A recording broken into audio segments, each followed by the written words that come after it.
Imagine Max Verstappen walking through the corridors of an ultra-secret facility, hearing for the first time the sound that will accompany him for the seasons to come. The four-time world champion has just had his first real contact with Red Bull's future, and the revelations that came from this visit could completely change what we expect for 2026.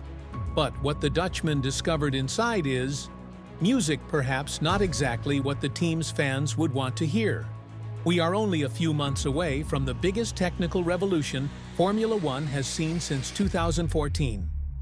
In 2026, everything changes radically. The cars will become smaller and lighter, but the major transformation is under the hood. The new power units will deliver 3 times more electric power compared to the current ones, with a 50-50 split between battery power and the combustion engine. We're talking about $400 kilograms from the traditional engine and $350 kilograms from the electric system, an increase of almost 300% in electric power. And all of this will run on 100% sustainable fuel. But here is the detail that few have noticed. This isn't just a technical change, it is a complete reshuffling of the grid hierarchy.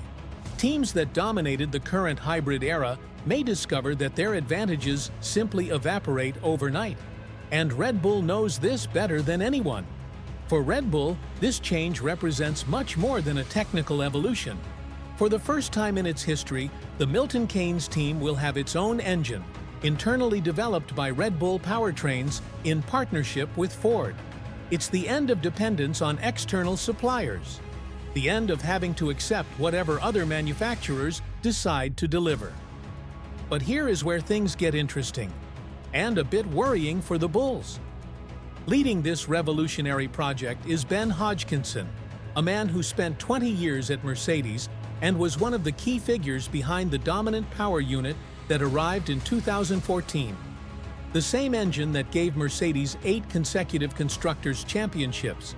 And Hodgkinson did not mince words when making a confession that might give Red Bull fans goosebumps.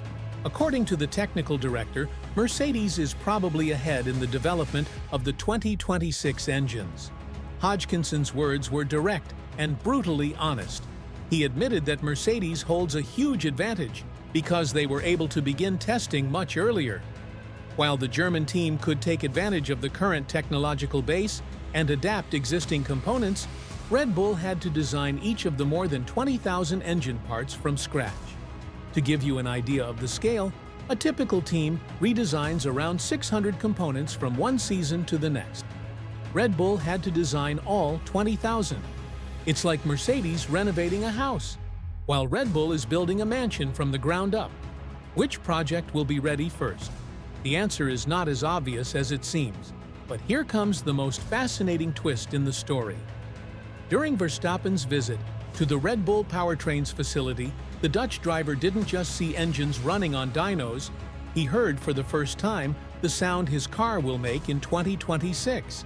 And according to Hodgkinson, Max was genuinely impressed. This wasn't marketing talk or polite courtesy. The 4-time champion asked sharp technical questions, probed specific details, and showed that he perfectly understood the complexity and implications of the project. Hodgkinson revealed something even more interesting.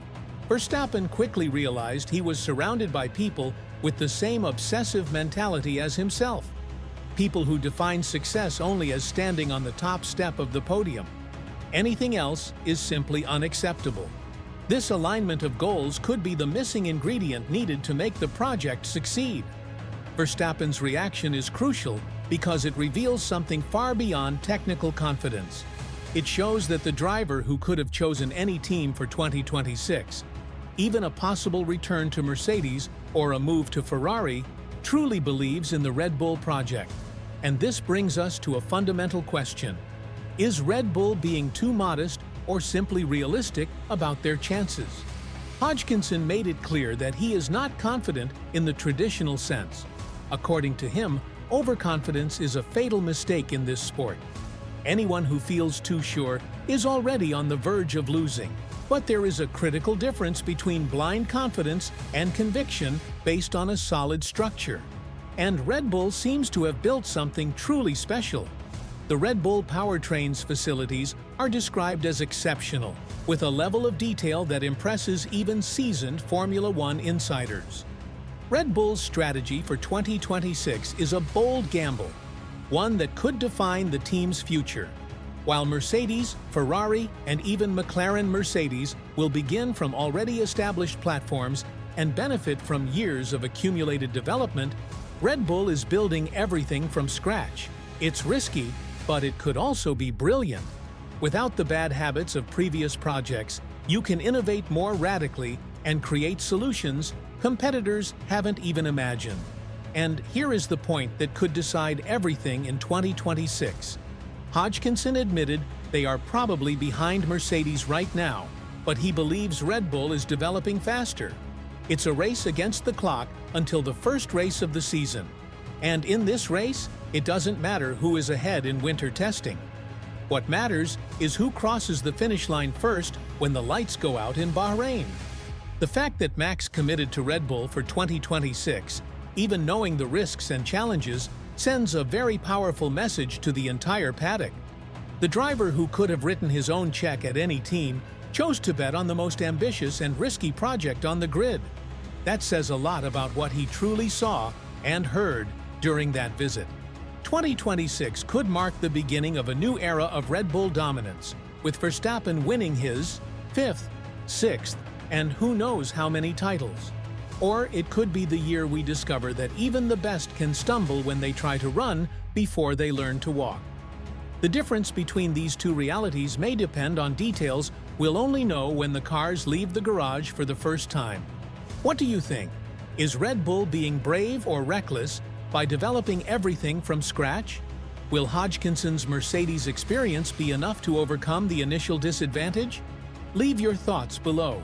Subscribe to the channel so you don't miss any updates about this approaching revolution, and activate the notification bell, because the coming weeks will be decisive in understanding who will really fight for the 2027 title.